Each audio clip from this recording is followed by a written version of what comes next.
बिस्मिल्लाहिर्रहमानिर्रहीम। नाज़रीन अस्सलाम वालेकुम, मैं हूँ इमरान वसीम। नाज़रीन, पाकिस्तान तहरीक-ए-इंसाफ जो मौलाना फ़ज़ल रहमान को अपने हुकूमत मुखालिफ ग्रैंड अलायंस में शामिल करना चाहती थी, आज की ख़बर ये है, आज की बड़ी डेवलपमेंट ये है कि तहरीक-ए-इंसाफ और मौलाना फ़ज़ल रहमान की जमात एक दूसरे के ख़िलाफ़ फट पड़े हैं। एक दूसरे पर संगीन इल्ज़ामात लगाए गए हैं। तहरीक-ए-इंसाफ ने तो यहाँ तक कह दिया कि मौलाना फ़ज़ल रहमान गलत बयानी कर रहे हैं। तो इस खबर से अपने वीडियो लॉग का आगाज़ करेंगे और इसके बाद हमारे प्रोग्राम की जो दीगर अहम खबरें हैं, इमरान खान, नवाज शरीफ और आसिफ अली ज़रदारी को मुज़ाकरात की टेबल पर इकट्ठा बिठाने का फ़ैसला, ये क्या मामला है, इसकी तफसीलात भी आगे चल के आप देखने वालों के साथ शेयर करेंगे। कुछ और भी अहम हैपनिंग्स हुई हैं, उनकी तफसीलात भी आप नाज़रीन के साथ डिस्कस करेंगे, आपके साथ शेयर करेंगे। लेकिन ब्लॉग का आगाज़ करने से पहले आप देखने वालों से चैनल सब्सक्रिप्शन की दरख्वास्त करेंगे कि जिन दोस्तों की जानिब से अभी तक हमारे चैनल को सब्सक्राइब नहीं किया गया, उनसे दरख्वास्त होगी कि चैनल को सब्सक्राइब कर लें, बेल आइकॉन का बटन प्रेस करें, वीडियो पसंद आए तो इसे लाइक भी करें और शेयर भी करें। नाज़रीन, मौलाना फ़ज़ल रहमान जमीयत उलमा इस्लाम फ़े के सरबराह, जिन्हें बानी तहरीक-ए-इंसाफ इमरान खान जब वज़ीर आज़म नहीं बने थे और जब वज़ीर आज़म बन गए थे और जब वज़ीर आज़म की कुर्सी से उतार दिए गए थे, ये मैंने 3 अदवार इमरान खान साहब के आपके सामने रखे हैं, जिसमें बानी पीटीआई साबिक़ वज़ीर आज़म इमरान खान मौलाना फ़ज़ल रहमान को डीज़ल कह के मुखातब करते थे। मौलाना फ़ज़ल रहमान के ख़िलाफ़ अपने जलसों में, अपने धरनों में, अपने प्रोटेस्ट में, अपनी रैलियों में, अपने लॉन्ग मार्च में नारे लगवाते थे। उनके ऊपर संगीन नोयत के इल्ज़ामात लगाया करते थे कि मौलाना डीज़ल जो है, मौलाना फ़ज़ल रहमान जो है वो डीज़ल के परमिट पे बिक जाता है। ये मौलाना नहीं, इसको मौलाना कहना भी तौहीन है, इसके पीछे नमाज पढ़ना भी जायज़ नहीं। यानी यहाँ तक इमरान खान साहब जो हैं वो मौलाना के ख़िलाफ़ फतवे दिया करते थे। अब आपने देखा कि 8 फरवरी 2024 के इलेक्शन के बाद मौलाना फ़ज़ल रहमान की जो दहलीज़ है, मौलाना फ़ज़ल रहमान का जो घर है, उस पर तहरीक-ए-इंसाफ के लोग चक्कर लगाते रहे। क्यों चक्कर लगाते रहे? कि मौलाना फ़ज़ल रहमान साहब ने भी 8 फरवरी 2024 के इंतखाबात के नताइज को खैबर पख्तूनख्वा की हद तक तस्लीम नहीं किया था और मौलाना फ़ज़ल रहमान साहब को अपनी हुकूमत मुखालिफ तहरीक में शामिल करने के लिए, अपने नैरेटिव पर लाने के लिए तहरीक-ए-इंसाफ के जो रहनुमा थे, तहरीक-ए-इंसाफ की जो क़यादत थी, वो मौलाना साहब की दहलीज़ के, मौलाना फ़ज़ल रहमान के घर के चक्कर लगाते रहे। और फिर नाज़रीन, जब हुकूमत की जानिब से 26वीं आईनी तरमीम का मसवदा मौलाना फ़ज़ल रहमान के साथ शेयर किया गया, तो मौलाना फ़ज़ल रहमान ने पहले फ़ेज़ में, पहली अटैम्प्ट में हुकूमत का साथ देने से इनकार कर दिया कि कुछ दिन अगर ताख़ीर भी हो जाए 26वीं आईनी तरमीम की मंजूरी में तो कोई तूफ़ान बरपा नहीं हो जाएगा, कोई फ़र्क नहीं पड़ेगा। और फिर हमने देखा कि उस 26वीं आईनी तरमीम का नया मसवदा तैयार करने के लिए तहरीक-ए-इंसाफ ने कमेटी तश्कील दी। तहरीक-ए-इंसाफ की लीगल टीम को सलमान अकरम राजा ने हेड किया और फिर बिल आखिर जब 26वीं आईनी तरमीम का मसवदा मौलाना फ़ज़ल रहमान ने तहरीक-ए-इंसाफ की लीगल टीम के साथ मुशावरत करने के बाद तैयार कर लिया, हुकूमत के सुपुर्द कर लिया और यह फ़ैसला हो चुका कि अब 26वीं आईनी तरमीम पार्लियामेंट से पास करवाई जाएगी और पार्लियामेंट से पास हो गई। मौलाना फ़ज़ल रहमान ने 26वीं तरमीम के हक़ में वोट दिया। तो नाज़रीन, फिर आहिस्ता आहिस्ता क्या हुआ? मौलाना फ़ज़ल रहमान के घर जब चक्कर लगाए जा रहे थे तहरीक-ए-इंसाफ के रहनुमाओं की जानिब से, वो आनियाँ जानियाँ ख़त्म हो गई। मौलाना फ़ज़ल रहमान की दहलीज़ तहरीक-ए-इंसाफ ने छोड़ दी और फिर कुछ और दोस्तों ने इमरान खान साहब को, तहरीक-ए-इंसाफ की क़यादत को मशवरा दिया कि आप हुकूमत के ख़िलाफ़ जो सोलो फ्लाइट कर रहे हैं, हुकूमत के ख़िलाफ़ जो आप अकेले एहतजाज के लिए निकलते हैं, आप मौलाना फ़ज़ल रहमान साहब को साथ मिला के, बाकी अपोजिशन की सियासी जमातों को अपने साथ बिठा के, अपने साथ मिला के, उनके साथ कोई अलायंस हुकूमत के ख़िलाफ़ तश्कील दे के जो कि ग्रांड अलायंस बने, आप हुकूमत के ख़िलाफ़ तहरीक चलाएँ। तो इस असाइनमेंट के ऊपर काम शुरू कर दिया गया। लेकिन आज मौलाना फ़ज़ल रहमान ने एक बात कह दी क्या बात मौलाना फजल रहमान साहब ने कही? मौलाना फजल रहमान साहब ने कहा कि 26वीं तरमीम के मामले पे जो मसवदा जो ड्राफ्ट तैयार किया गया उस पर तहरीक इंसाफ हमारे साथ एक पेज पे थी। उनके साथ मुशावरत करके उनको एतमाद में लेके जो है 26वीं तरमीम का जो एक्चुअल मसवदा था, जो पहला मसवदा था, उसका जहर निकाल दिया गया। यानी मौलाना साहब ने दरअसल ये कहा था कि तहरीक इंसाफ इस 26वीं आईनी तरमीम की मंजूरी के प्रोसेस में साथ थी, मीडिया पे साथ नहीं थी, लेकिन पसे पर्दा बंद कमरों में वह इस सारे प्रोसेस को सपोर्ट कर रही थी, अपनी तरामीम शामिल करवा रही थी, हुकूमती तरामीम को उसमें से निकलवा रही थी। अब नाज़रीन, जो ग्रैंड अलायंस बनाने की बात की जा रही है, कल आपको याद होगा कि कामरान मुर्तज़ा साहब ने 2 ट्वीट्स किए थे, जिसमें मौलाना फजल रहमान साहब का एक पैगाम कामरान मुर्तज़ा साहब ने कहा कि 15 दिन पहले जो कुछ रिजर्वेशन मौलाना फजल रहमान साहब ने तहरीक इंसाफ के सामने रखी थी, 15 रोज़ गुजर चुके हैं, तहरीक इंसाफ ने उन रिजर्वेशन का कोई जवाब नहीं दिया। तो कल का दिन तो गुजर गया, जो अपोजिशन की जमातों ने 2 रोज़ा कॉन्फ्रेंस का इनेकाद किया था, कल का दिन भी गुजर गया, लेकिन आज की कॉन्फ्रेंस का जो दूसरा रोज़ था उसमें कामरान मुर्तज़ा आए।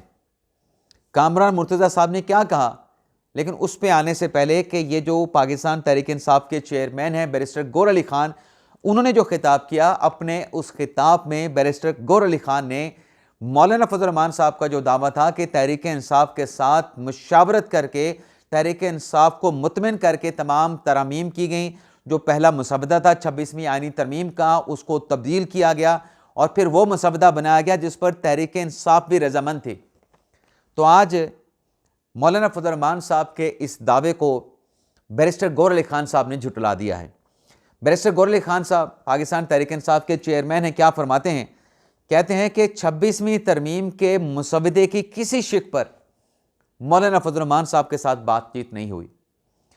अगर आपकी 26वीं आईनी तरमीम की किसी शिक पे, किसी आर्टिकल पे, किसी सेक्शन पे मौलाना फजल रहमान साहब के साथ बात नहीं हुई, तो मौलाना फजल रहमान के घर दिन में 4-4 चक्कर लगाना और घंटों वहाँ पे बैठे रहना और फिर ये भी इंतज़ार करना कि यार हमारे जाने से पहले हुकूमती डेलीगेशन वहाँ पे बैठा है, वो चले जाए, फिर हम मौलाना फजल रहमान के पास मुलाकात करने के लिए उनके घर में दाखिल होंगे। ये चक्कर किस बात पे लगा रहे थे? अगर कोई बात आपकी 26वीं आईनी तरमीम पे नहीं हुई तो फिर चक्कर किस बात के थे? अब गौहर साहब क्या कहते हैं कि मौलाना फजल रहमान साहब ने मुझे कहा था, हमें कहा था, तहरीक इंसाफ को कहा था कि वोट करना 26वीं आईनी तरमीम को हमारी मजबूरी है। यानी मौलाना फजल रहमान साहब कह रहे थे कि 26वीं आईनी तरमीम को वोट देना उनकी और उनकी जमात की मजबूरी है। तो ये भी मौलाना फजल रहमान साहब पे एक और जो है वो इल्ज़ाम लगा दिया गया। और साथ में गौहर साहब ये भी कहते हैं कि हमें मौलाना फजल रहमान साहब ने ये कहा था कि आपने मौक़िफ़ ये रखना है कि 26वीं आईनी तरमीम के तरीक़ाकार पर आप मुत्तफ़िक नहीं। अभी नाज़िम मौलाना फजल रहमान साहब को झुटला दिया बैरिस्टर गौहर अली खान साहब ने, लेकिन कामरान मुर्तज़ा साहब जो इस तकरीब में, इस कॉन्फ्रेंस के दूसरे रोज़ में शिरकत करने के लिए आए थे, उन्होंने भी बहुत सारी बातें तहरीक इंसाफ के सामने रख दी कि आपका माजी क्या था, आज आपकी जो चीखें निकल रही हैं वो क्यों निकल रही हैं। कामरान मुर्तज़ा साहब ने कहा कि हमारे सूबे यानी बलूचिस्तान से बंदे उठाए जाने लगे, लेकिन किसी ने बात नहीं की। आज दूसरे सूबे के साथ ज़्यादती हो रही है तो इन्हें बलूचिस्तान याद आ गया है। ये उमर अयूब साहब और पीटीआई के बाकी लोग बलूचिस्तान में लापता अफराद की बात करते हैं, माहरंग बलोच की बात करते हैं। तो कामरान मुर्तज़ा साहब ने उन्हें ये याद दिलाया कि आज जो पीटीआई कहती है कि हमारे बंदे लाहौर से उठा लिए गए, हमारे बंदे कराची से उठा लिए गए, हमारे बंदे खैबर पख्तूनख्वा से लापता कर दिए गए, तो कामरान मुर्तज़ा साहब ने कहा कि जब उनके कहने का मतलब ये था, जो मैं समझा हूँ, कि इमरान खान साहब के दौर में जब सब कुछ हो रहा था बलूचिस्तान में, जब इमरान खान खुद वज़ीर आज़म थे, तहरीक इंसाफ की हुकूमत थी बलूचिस्तान में, पंजाब में, खैबर पख्तूनख्वा में, मरकज़ में, तब जब हम बात करते थे कि बलूचिस्तान से लोगों को लापता किया जा रहा है, तब तो उसके ऊपर कोई कान जो है वो नहीं धरे जाते थे, बल्कि झूठा कहा जाता है कि बलूचिस्तान में ऐसा कुछ नहीं हो रहा। और जो लापता अफराद की बात करते थे उन्हें गद्दार कहा जाता था, उनके खिलाफ प्रोपेगेंडा किया जाता था। तो कामरान मुर्तज़ा साहब ने कहा कि आज जो आर्टिकल 5 की बात करते हैं, आज उनके बच्चे उठाए गए तो उन्हें आर्टिकल 5 याद आ गया। और फिर कामरान मुर्तज़ा साहब ने यह भी कह दिया कि सारे लोग सारे लोग कंप्रोमाइज़ हैं जो इस कॉन्फ्रेंस में शरीक हैं। ये भी कामरान मुर्तज़ा साहब ने कह दिया। अब पीछे नाज़रीन क्या बात रह जाती है कि एक दूसरे का नाम लिए बगैर एक दूसरे को टारगेट किया गया इस ग्रैंड अलायंस अपोजिशन की कॉन्फ्रेंस में, जिसका मकसद यह है कि एस्टेब्लिशमेंट के खिलाफ हमने तहरीक चलानी है। और फिर सोने पे सुहागा महमूद अचकज़ई क्या कहते हैं कि हुकूमत के साथ हम बातचीत नहीं करेंगे। अचकज़ई साहब कहते हैं कि हम मुज़ाकरात एस्टेब्लिशमेंट के साथ करेंगे, यानी तहरीक भी एस्टेब्लिशमेंट के खिलाफ चलानी है और बातचीत भी एस्टेब्लिशमेंट के साथ करनी है। और फिर साथ में महमूद अचकज़ई साहब वहाँ पे बैठे सियासी जमातों से वादा भी लेते हैं, उनसे कहते हैं कि आप वादा दें कि कोई जमात जो है एस्टेब्लिशमेंट का मोहरा नहीं बनेगी। भाई एस्टेब्लिशमेंट का मोहरा नहीं बनना तो फिर आपने एस्टेब्लिशमेंट के साथ बात किस चीज़ की आपने करनी है? आप बात करें, आप सियासी लोगों के साथ बात करें, अगर आपने किसी का मोहरा नहीं बनना। और फिर महमूद अचकज़ई साहब कहते हैं कि एस्टेब्लिशमेंट के साथ इसलिए बात करेंगे, उनको सेफ पैसेज फराहम करेंगे कि सियासत से किनारा कशी अख्तियार कर लें। एस्टेब्लिशमेंट को अगर आपने सियासत से मतलब कहते हैं वो किनारा कश हो जाए, किनारा कशी अख्तियार कर लें, तो उसका एक ही तरीका है। ये नहीं कि आप कहें कि हुकूमत के साथ हमने बातचीत नहीं करनी, उसका एक ही तरीका है कि तमाम सियासी जमातें एक पॉइंट पे, वन पॉइंट एजेंडे पे मुत्तफिक हो जाएं। अगर आप ये समझते हैं कि अपोजिशन की जमातें एस्टेब्लिशमेंट के खिलाफ मुत्तफिक हो जाएं, हुकूमत के साथ हम बात ना करें, तो फिर हुकूमत के एस्टेब्लिशमेंट के लिए फिर हुकूमत में मौजूद जो सियासी जमातें हैं उनका ऑप्शन मौजूद होगा। तो फिर इन्हीं के अपने बयानिए के मुताबिक आप एस्टेब्लिशमेंट का सियासी किरदार कैसे ख़त्म कर सकते हैं, एस्टेब्लिशमेंट को सियासत से किनारा कशी कैसे करवा सकते हैं? ये तो इनके अपने मौक़िफ़ में तज़ाद है और इनकी खाम ख्याली नज़र आती है। और फिर नाज़रीन एक और चीज़ भी है, 1947 या 1950 से अगर एस्टेब्लिशमेंट का किरदार पाकिस्तान की सियासत में जो कि चला आ रहा है, अगर नहीं चला आ रहा है, उसको निकालने का भी एक तरीक़ाकार है ना कि आहिस्ता आहिस्ता आप चीज़ों को लेके चलेंगे। लेकिन अगर आप कहें कि फौरी तौर पे सब कुछ ख़त्म हो जाए, थोड़ा ये ज़्यादा किरदार रह जाता है और ये सियासी जमातें खुद इनवाइट करती हैं। जैसे मैं कह रहा हूँ कि अगर ख़त्म करना है, बिल्कुल मैं भी कहता हूँ कि फ़ौज का सियासत में किरदार नहीं होना चाहिए, लेकिन उसका सही तरीक़ाकार, सही रास्ता भी आपको अडॉप्ट करना पड़ेगा। अगर आप गलत रास्ता अडॉप्ट करेंगे तो इसका मतलब ये है कि आप खुद भी उसका किरदार ख़त्म नहीं करना चाहते। आप कह कुछ रहे हैं लेकिन कर कुछ और रहे हैं। अब इमरान खान साहब बेशक कहते रहे या इमरान खान साहब की जमात कहती रहे कि एस्टेब्लिशमेंट के खिलाफ हमारी जद्दोजहद है। आज शाहिद खाकान अब्बासी ने भी इमरान खान साहब को रगड़ा लगा दिया। कैसे रगड़ा लगा दिया? शाहिद खाकान अब्बासी ने कहा कि मैं इमरान खान के साथ एक पेज पे नहीं हूँ। जो कुछ आज मौजूदा हुकूमत कर रही है, ये सब कुछ बानी तहरीक इंसाफ इमरान खान के दौर में जब वो खुद वज़ीर-ए-आज़म थे वो भी करते रहे हैं। जो इमरान खान साहब ने किया वो आज मौजूदा हुकूमत कर रही है। तो शाहिद खाकान अब्बासी ने भी इमरान खान साहब को चार्जशीट कर दिया।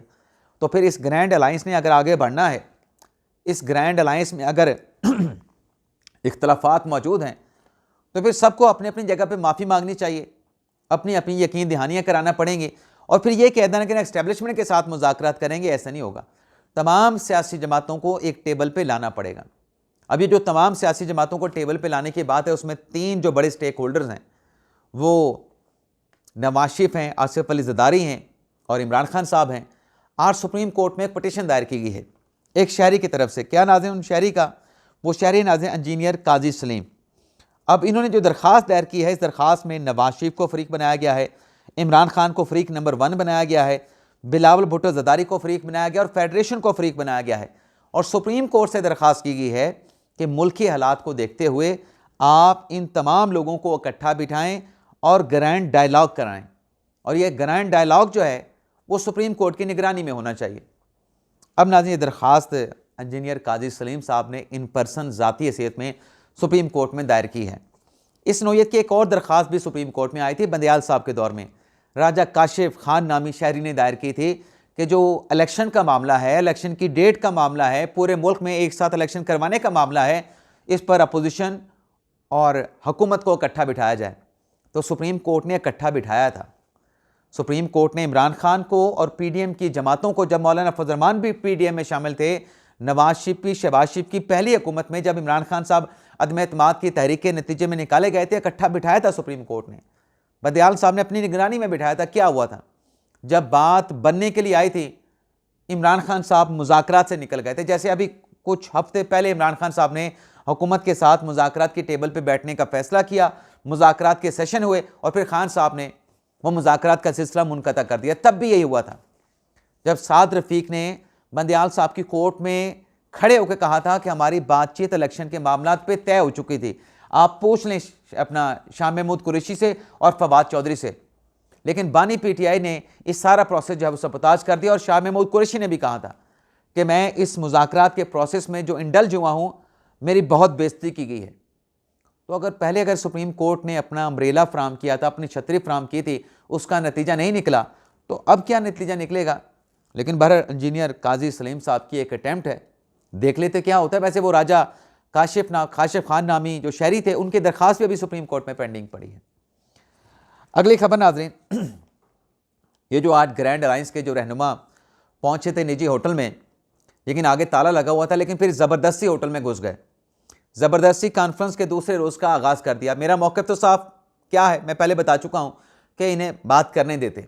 जैसे अभी बातें की ना, एक्सपोज हुए हैं, एक दूसरे के खिलाफ फट पड़े हुए हैं, तो उससे नज़र आता है कि इनमें इत्तेहाद नहीं है, इनमें इख्तलाफात है और इनका इत्तेहाद नहीं बन सकता। तो उनको बिल्कुल रोकना नहीं चाहिए था। लेकिन जो रोका गया, वो जो होटल के मैनेजर हैं, उनकी तरफ से पुलिस को ये स्टेटमेंट दिया गया है, जो कि रिपोर्ट हुआ है कि ज़बरदस्ती होटल में घुसे हैं, हमने मना किया लेकिन ज़बरदस्ती घुस के कॉन्फ्रेंस के दूसरे रोज़ का आगाज़ कर दिया। तो इम्कान है कि शायद जो अपोजिशन की क़यादत है ग्रैंड अलायंस की, उनके खिलाफ शायद कोई मुकदमा जो है, मुकदमे का इंदराज ना हो जाए। इसके अलावा नाज़रीन, जमशेद दस्ती के खिलाफ आज इलेक्शन कमीशन में मुकदमा लगा हुआ था, लेकिन जमशेद दस्ती साहब खुद तो पहुँचे, लेकिन अदालत में इलेक्शन कमीशन की कोर्ट में पेश होकर कहा कि इस केस में जवाब दाखिल कराने के लिए हमें वक्त दिया जाए। तो मेंबर निसार दुरानी साहब की सरबराही में बेंच बैठा था, जिसने जमशेद दस्ती साहब जो कि आज लाजवाब थे और जवाब के लिए वक्त मांग रहे थे, उन्हें 12 मार्च तक का वक्त दे दिया है और जो पिटीशन उनके खिलाफ दायर की गई है, उसकी कापी भी जमशेद दस्ती को फराहम करने का हुक्म जो है, डायरेक्शन जो है, वो इलेक्शन कमीशन के बेंच ने दे दी है। तो ये नाज़रीन आज का हमारा वीडियो लॉग। आपसे इजाज़त चाहते हैं। अल्लाह ताला हम सब का हामी नासिर हो, दुआ में याद रखिएगा। अल्लाह हाफ़िज़।